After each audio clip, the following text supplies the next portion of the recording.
ফ্রিজটা উঠেছিলাম, ফ্রিজ উঠানোর পরে দেখতেছি না মেজর মুখ বাঁধা। নিজের মাকেও হারালেন এবং খুনের মিথ্যে দায় নিজের কাঁধেও নিলেন। এই দুঃখ কোথায় রাখবেন সাদ বিন আজিজুর রহমান? বগুড়ায় গৃহবধূকে হত্যার পর ডিপ ফ্রিজে রাখার ঘটনায় নতুন মোড় নিয়েছে। পুলিশ এখন বলছে নিহতর ছেলে নয়, বাড়ির ভাড়াটিয়ারাই ঘটিয়েছে এই হত্যাকাণ্ডটি। এই ঘটনায় গ্রেফতার করা হয়েছে 3 জনকে। শুক্রবার দুপুরে ধূপচাচিয়া থানার পুলিশ জানায়, হত্যাকাণ্ডের সময় ওই বাসা থেকে খোয়া যাওয়া ওয়াইফাই রাউটার এবং মোবাইল ফোনের সূত্র ধরে সেই বাসার ভাড়াটিয়া মাবিয়া আক্তারকে গ্রেফতার করা হয়।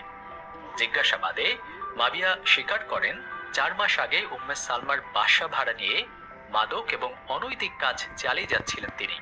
বিষয়টি টের পেলে বাসা ছাড়ার নির্দেশ দেন তিনি। ভাড়ার পাওনা টাকা সহ বিভিন্ন ইস্যুতে ক্ষুব্ধ ছিলেন মাবিয়া। এর জেরে 2 সহযোগী সুমন চন্দ্র সরকার এবং মুসলিমকে নিয়ে হত্যার পর মরদেহ ফ্রিজে রেখে পালিয়ে যান তারা। আর সেই খুনের দায় চাপানো হয় নিজের গর্ভে ধারণ করা আপন ছেলের প্রতি। এর আগে গত রোববার বগুড়ায় নওগাঁ আঞ্চলিক মহাসড়ক সংলগ্ন আজিজিয়া মঞ্জিল বাড়িতে খুন হন উম্মে সালমা নামক এক গৃহবধূ। এই ঘটনায় নিহতের ছোট ছেলে সাদ বিন আজিজুর রহমানকে গ্রেফতার করা হয়। সে সময় র্যাব জানিয়েছিল হাত খরচের টাকার জন্য মাকে হত্যা করেছিলেন তিনি।